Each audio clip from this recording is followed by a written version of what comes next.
Hi friends, నేను మీ Kusma. Welcome to our channel and welcome to this daily vlog. I hope మీ అందరూ కూడా హ్యాపీ అండ్ హెల్తీగా ఉంటారని మనస్ఫూర్తిగా కోరుకుంటున్నాను. మరి ఇవాళ వ్లాగ్ ఏంటంటే, వినాయక చవితి వస్తుంది కదా, సో ఇల్లంతా కొంచెం నీట్గా సర్దుకొని ఆ తర్వాత కొంచెం అరేంజ్మెంట్ ఇవన్నీ కూడా మీతో షేర్ చేసుకుంటాను. అలాగే మంచి రెసిపీలు కూడా మీతో షేర్ చేసుకుంటాను. ఇంకా ఇప్పుడైతే ఫస్ట్ అలంకరణ డాలియా ఫ్లవర్ అండి. ఇది ఎప్పుడూ కూడా నేను పూజ చేయలేదు, బట్ విన్నాను ఏంటంటే మంచి పాజిటివ్ వైబ్స్ ఉంటాయి అండ్ ఎన్ని పెటల్స్ ఉన్నాయి చూడండి, చాలా బాగుంది కదా. సో అలంకరణ ఈరోజైతే డాలియా, ఇంకా సంపెంగ పువ్వులు, ఇంకాను పారిజాతాలు అయితే ఇంటి దగ్గర దొరుకుతున్నాయండి. సో వెళ్ళేసి మనం తీసుకోవడమే బాకీ, బోల్డ్ అని ఉంటాయి అనమాట. సో తీసుకొచ్చాను. నేనైతే ఇలాగ దండ కట్టేసి అలంకరణ చేస్తూ ఉంటాను అనమాట.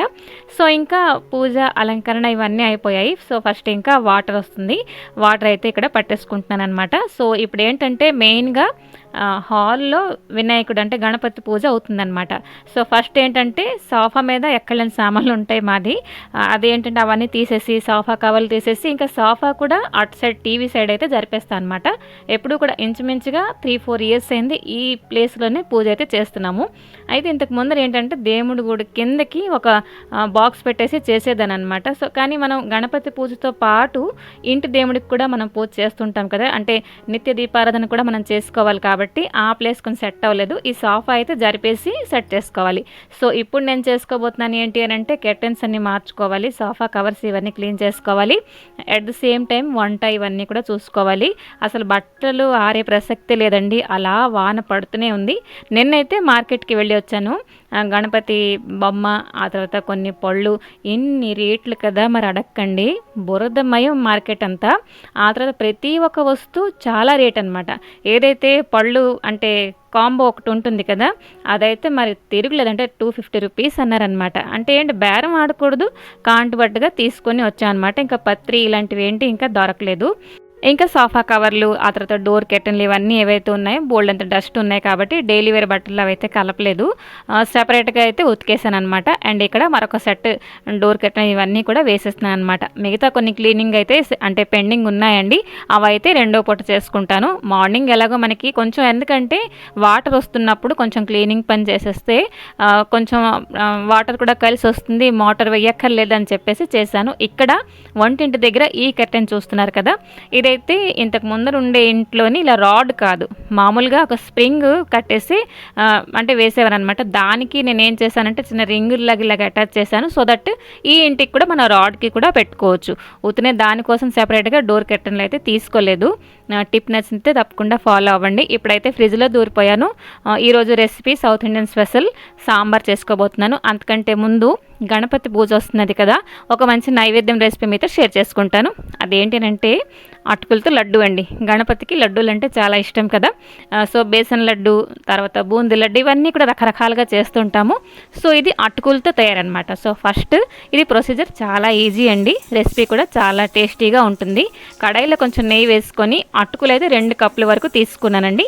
ఇవైతే లో ఫ్లేమ్లో మాడిపోకుండా కొంచెం ఫ్రై చేసుకుంటున్నాను. అండ్ ఇందులో వేసాను కొంచెం కాజు మనకి నెయ్యిలో మంచిగా ఫ్రై అయిపోతే అది కూడా గుండ చేసుకుంటే చాలా బాగుంటుంది కదా. సో ఇవైతే కచ్చాపచ్చగా కొంచెం మిక్సీ పట్టేశానండి. మిక్సీ పట్టే ముందరే అందులో ఒక 2 ఇలాచీ, కొంచెం పంచదార కూడా వేసాను. ఇదిగో చూస్తున్నారు కదా, మిక్సీ పట్టేశాను. మనం కాస్తే పంచదారకి బదులు బెల్లం కూడా అంటే యాడ్ చేసుకోవచ్చు. ఇంకా డ్రై ఫ్రూట్స్ కొంచెం యాడ్ చేశానండి, డేట్స్ ఇంకా బాదం. సో ఇవన్నీ మంచిగా కలిపేసిన తర్వాత మనం రవ్వ లడ్డు చుట్టుతాం చూడండి, ఆ విధంగా కొంచెం కొంచెం పాలు అలా పోసుకుంటూ లడ్డూలా చుట్టడమే. రెసిపీ ఎంత తక్కువ టైంలో అయిపోతుందో అంత టేస్టీగా ఉంటుంది, అలాగే హెల్దీ కూడా. కొంచెం చూడడానికి బాగుంటుంది అని చెప్పేసి కొంచెం ఎండు కొబ్బరి ఉంటే అలా రోల్ చేశానండి. చూస్తున్నారు కదా, మౌత్ వాటరింగ్గా ఉంది. సో ఇంకా ఇప్పుడైతే రెసిపీలోకి వచ్చేద్దాం.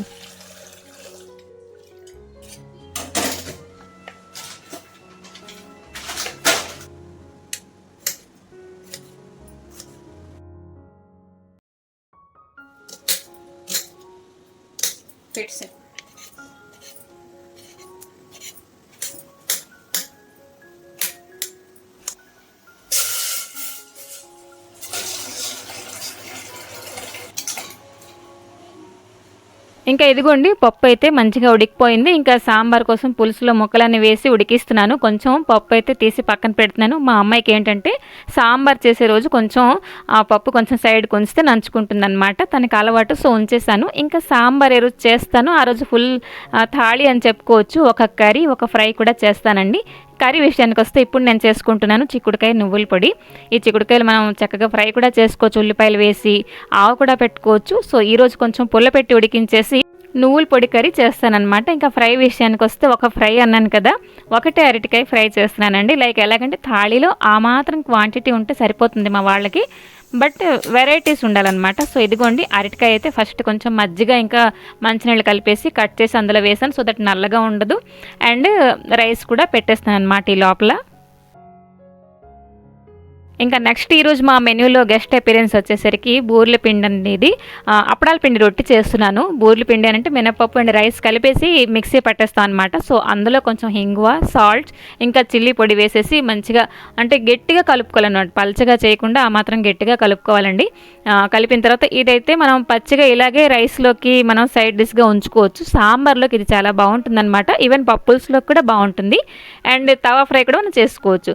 సో మొత్తం కలిపేసిన తర్వాత కొంచెం ఆయిల్ వేసేసి, కొంచెం టైట్గా ఉంది కదా, ఆయిల్ వేస్తే మంచిగా అంటే క్రిస్పీగా వస్తుందండి. ఇవైతే చెప్పాను కదా నేను తవా ఫ్రై చేస్తాను. ఎయిర్ ఫ్రైయర్ ఉంటే ఇంకా బాగుంటుందన్నమాట ఈ రెసిపీ. సో ఇదిగోండి అప్పడాల పిండి రొట్టి రెడీ.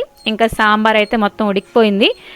కొంచెం మార్కెట్ నుంచి తీసుకొచ్చిన పొడి వేస్తాను అండ్ హోమ్ మేడ్ పొడి కూడా కొంచెం వేస్తాను. ఇంకా పప్పు కూడా ఇప్పుడు వేసేసాను అనమాట. సాంబార్లో ఈ రెండు కలిపేసిన తర్వాత కొంచెం ఎండు కొబ్బరి వేసానండి. పచ్చి కొబ్బరి కూడా వేసుకోవచ్చు. దానివల్ల ఏంటంటే మంచి ఫ్లేవర్ వస్తుందన్నమాట. రెగ్యులర్గా సాంబార్ అంటే మనకి బోర్ కొడుతుంటుంది కదా, ఇలాగ మారుస్తుంటే ఫ్లేవర్ అనేది బాగుంటుంది. సో ఇంకా ఇప్పుడైతే కొంచెం కొబ్బరి పచ్చడి కూడా చేస్తున్నాను. అంటే శనగపప్పు, చిల్లీస్ ఇంకా కొన్ని ఫ్రై చేసుకొని చల్లారాక మిక్సీ పడతాను. హింగు, చింతపండు వేసేసి ఇంకా అరటికాయలు కూడా ఫ్రై చేసేసుకుంటున్నాను. అప్పడాల పిండి రొట్టె అని చెప్పాను కదా, ఇదైతే ఇదిగోండి తవా మంచిగా వేడెక్కిన తర్వాత మీడియం ఫ్లేమ్ చేసేయాలి. ఆ తర్వాత కొంచెం ఆయిల్ పోసుకుంటూ కలుపుకోవాలన్నమాట. అంటే తిప్పుకోవాలి ఇటు అటు. చూస్తున్నారు కదా అరటికాయలు అయితే గలగల సౌండ్ వస్తున్నాయి, అది మీకు చూపించేస్తున్నాయి అనమాట. ఇంతకీ మీ మెనూ ఏంటి ఈరోజు తప్పకుండా కామెంట్ చేయండి. ఇప్పుడైతే చిక్కుడుకాయ కర్రీ అనమాట. నార్మల్గా మినపప్పు ఇవన్నీ ఆవాలు పోపు వేసేసి చిక్కుడుకాయలు అయితే వేసేయడమే. కొంచెం కలిపిన తర్వాత నువ్వుల పొడి చేసింది ఉంది కాబట్టి టైం కలిసి వచ్చింది. నువ్వుల పొడి కూడా కొంచెం అంటే ఒక 2-3 స్పూన్లు అయితే వేసాను. ఇదిగోండి కర్రీ రెడీ అయిపోయింది. ఇంకా చేసిన మెనూ అంతా కూడాను పెద్ద పెద్ద గిన్నెలో కాకుండా చిన్న చిన్న గిన్నెలోకి అయితే ట్రాన్స్ఫర్ చేసేసానండి. ఇంకా మిగతా అది చేయవలసింది ఏంటి అని చూస్తే సాంబార్లో తాలింపు వేయాలన్నమాట. మెయిన్ ఇదే కదా, హింగు తాలింపు వేస్తే చాలా బాగుంటుంది. అది కూడా నెయ్యితో వేస్తే ఇంకా బాగుంటుంది అనమాట. సో ఇదిగోండి తాలింపు వేసేసిన తర్వాత ఈ రోజుకి నా వంట పని పూర్తయిందనమాట. ఇంకా వీడియో స్టార్టింగ్లో మీకు చెప్పాను కదా, వంట అయిపోయిన తర్వాత మిగతా క్లీనింగ్ అంతా చేసుకుంటాను. ఇదైతే హాల్లో ఒక సింక్ ఉందండి. ఇక్కడైతే ఎవ్వరం కూడా చేతులు కడుక్కోవడం కాదు కదా, ట్యాప్ అస్సలు ఎవరు ఇప్పరు. నేను చేసిన ఏంటంటే దేవుడి పని అంతా, అంటే లైక్ కుందులు ఇవన్నీ క్లీన్ చేసుకోవడం కానీ ఇవన్నీ చేస్తూ ఉంటాను. అయితే అవన్నీ క్లీన్ చేసేయాలి హాల్లో. అంటే ఈ వినాయకుడు బొమ్మ పెట్టామని చేస్తాం కదా అని చెప్పేసి క్లీన్ చేసేసాను, అవన్నీ తీసేసాను. ఇంకా ఇవైతే మెషిన్లో, వాషింగ్ మెషిన్లోని ఫ్లవర్ వేసెస్ ఉంటాయి కదా, అవైతే క్లీన్ చేసుకుంటున్నాను. ఇవి ఏంటంటే నెట్ బ్యాగ్స్ ఉంటాయి కదా మన దగ్గర వెజిటేబుల్ స్టోరేజ్కి, అందులో వేసేసి ఇలా క్లీన్ చేశానండి. లేకపోతే మనకి మిషన్లో అంటుకోపోతాయి, పాడైపోయే ఛాన్సెస్ ఉంటాయి కదా.